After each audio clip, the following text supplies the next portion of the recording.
اعوذ باللہ من الشیطان الرجیم بسم اللہ الرحمن الرحیم اللہم صلی علی سیدنا محمد وعلی آل سیدنا محمد واصحاب سیدنا محمد مبارک وسلم علیہ. السلام علیکم ورحمۃ اللہ وبرکاتہ. محترم سامعین کرام، آج سیرت پاک صلی اللہ علیہ وسلم کا سبق نمبر 222واں حصہ اول. سبق تھوڑا طویل ہے. جنگ کا میدان، یہ آج کے سبق کا عنوان ہے. ہم پڑھ رہے ہیں موتا کی جنگ. موتا کی جنگ کیوں ہوئی، اس کی وجہ کو ہم تھوڑا سمجھ لیں. پچھلے سبق میں بھی اس بات کو یہ بات آ گئی تھی کہ آپ صلی اللہ علیہ وسلم کے ذریعے سے جو حضرت حارث رضی اللہ تعالیٰ عنہ ہرقل کے بادشاہ کے نام خط لے کر بھیجے گئے تھے، سفیر بنام سفیر اور بنام امن کا پیغام لے کر قاصد بھیجے گئے تھے. تو ہرقل کے بادشاہ کے زیر اہتمام میں جو اردن علاقے کا گورنر تھا شرجیل، اس شخص نے، اس گورنر نے حضرت حارث رضی اللہ تعالیٰ عنہ کو گرفتار کیا، مضبوطی سے پکڑا، پکڑنے کے بعد بے دردی سے قتل کیا. تو آپ صلی اللہ علیہ وسلم کو جب یہ خبر ہوئی انہیں کہ حضرت حارث رضی اللہ تعالیٰ عنہ کا قتل کیا گیا، انہیں شہید کیا گیا ہے، تو انہوں نے، آپ صلی اللہ علیہ وسلم نے فرمایا کہ اگر سفیروں کا اس طریقے سے قتل ہونے لگے، دو ملکوں کے درمیان جب ایک سفارت خانہ قائم ہوتا ہے اور آپس میں امن کی بات کرنے والا جو سفارت خانہ ہوتا ہے، جب اسی کو ختم کیا جائے تو امن اور سلامتی رہ نہیں سکتی، تو پھر بھروسے کے قابل کون ہے؟ تو آپ صلی اللہ علیہ وسلم نے فرمایا کہ اب اس کے انتقام میں ہمیں انہیں سبق سکھانا ہوگا کہ اگر سفیروں کا اس طریقے سے قتل ہو گیا تو پوری دنیا کا امن خطرے میں پڑ سکتا ہے. تو پھر آپ صلی اللہ علیہ وسلم نے لشکر روانہ فرمایا. 3000 کا لشکر. کتنے مقابلے تھے آگے سے؟ 2 لاکھ کا مجمع آگے سے تھا، لشکر آگے سے تھا، وہ 3000 آپ نے روانہ فرمائے. روانگی پر کیا ہدایت تھی کل ہم نے پڑھ لیا تھا، اور اس کے بعد کس طریقے سے کہاں پر پہنچے یہ بھی پڑھ لیا تھا. اب ہم اس موضوع کو آگے چلاتے ہوئے، اسلامی لشکر کو اس بات کی خبر مان پہنچ کر ہوئی جو ہم نے کل پڑھا تھا کہ 2 لاکھ کا لشکر وہاں سے بھی تیار ہو گیا تھا، لیکن انہیں خبر نہیں تھی. پہلے ان 3000 صحابہ کراموں کو انہیں مان پہنچ کر یہ معلوم ہوا کہ آگے سے کتنی فوج ہے، 2 لاکھ کی فوج آگے سے. تو اس طرح اتنی بڑی فوج سے لڑنے نہیں آئے تھے. اس وقت تھوڑی دیر کے لیے وہ پریشان ہو گئے. ظاہر سی بات ہے، 2 لاکھ کا مجمع آگے سے، 3000 یہاں، یہ سن کر تو پریشان ہونا لازمی ہے. تو مشورہ کرنے لگے. سارے حضرات بیٹھ گئے، مشورہ شروع کیا. انہوں نے مشورے میں یہ طے ہوا کہ کسی قاصد کو بھیجیں گے رسول اللہ صلی اللہ علیہ وسلم کے پاس اس نئی صورتحال کی خبر دینے کے لیے.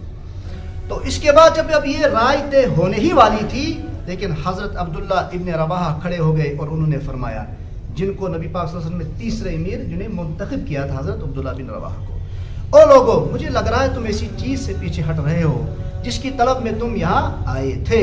ہماری جنگ لوگوں کی کمی یا زیادتی پر مبنی نہیں ہے.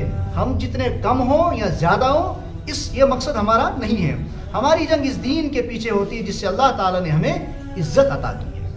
لہٰذا اٹھو، ہمیں 2 باتوں کی ضرورت ہے، دونوں میں سے ایک نہ ایک تو مل کر ہی رہے گی.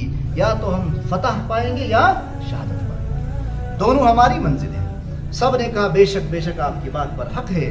بس اس بات پر یہ 3000 کا چھوٹا سا قلیل لشکر 2 لاکھ کی فوج سے ٹکرانے کے لیے نکل پڑا اور بحرہ مردار کے قریب موجود اردن کے مقام موتا کے میدان کی طرف چل پڑا، جہاں حضرت حارث رضی اللہ تعالیٰ عنہ کو شہید کیا گیا. یہ میدان مدینہ منورہ سے 1043 کلومیٹر دور کی مسافت پر ہے. دونوں فوجیں آمنے سامنے آ گئی. وہاں ان کی فوج انتظار کر رہی تھی ہرقل، اور جب یہ دونوں فوجیں آمنے سامنے ہوں گی، صفیں لگ گئیں. 3000 کی فوج والی کی صف بھی لگ گئی اور مد مقابل ان کی بھی صفیں لگ گئی. اب گمسان کی لڑائی شروع ہونے والی ہے. ظاہر سی بات ہے، انہیں تو 3000 دکھ رہے تھے، لیکن اب وہ یہ سوچ رہے تھے کہ ہم یہ ان کو نگل لیں گے. حضرت زید بڑی امیر منتخب کرے تو ایک نبی رحمت اللہ علیہ وسلم، حضرت زید رضی اللہ تعالیٰ نے صفیں سیدھی شروع کر دی اور زبردست بہادری کا مظاہرہ کیا. سب سے پہلے خود آگے نکلے، کیونکہ سب سے پہلے امیر یہی منتخب کیے گئے تھے. اپنی ساتھی بھی صفوں میں سیدھے رکھے اور خود بھی پہلی لائن میں رہ کر زبردست جنگ کرنی شروع کر دی، یہاں تک کہ تیروں اور تلواروں کے اور برچوں کے زخم کھا کر آخرکار حضرت زید شہید ہو گئے. ان کے شہید ہوتے ہی دوڑ کر حضرت جعفر طیار رضی اللہ عنہ نے جھنڈا تھما لیا، اسلامی جھنڈا ہاتھ میں لے لیا. 2 لاکھ کی فوج اس طرح حملہ آور ہوئے جیسے کوئی شیر بھیڑ بکریوں کے ریور پر حملہ آور ہوتا ہے. کہ سوچو نا حملہ کر دو کس طرح جھپٹتا ہے وہ. اسی طریقے سے حضرت جعفر طیار ان پر جھپٹے. حضرت زید پیدل تھے, زید صوبیس پیدل یہ گھوڑ شہید گئے, لیکن ان کے پاس کال اور لال گھوڑا تھا جس پر وہ سوار تھے. سوار جو ہی آگے بڑھانا شروع کر دیا, جنگ کرتے کرتے جس وقت دشمنوں کی صفوں میں گھس گئے, گھوڑے پر سے چھلانگ ماری.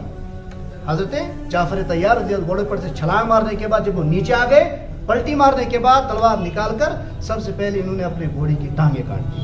یہ موسٹ گھوڑ کون گھڑسوزنگ کیسے کہ میری شہادت کے بعد کہیں یہ میرے دشمنوں کے کام نہ آ جائے.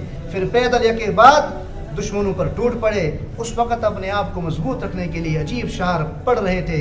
کسی دشمن نے حملہ کر کے جھنڈا والا ہاتھ کاٹ دیا.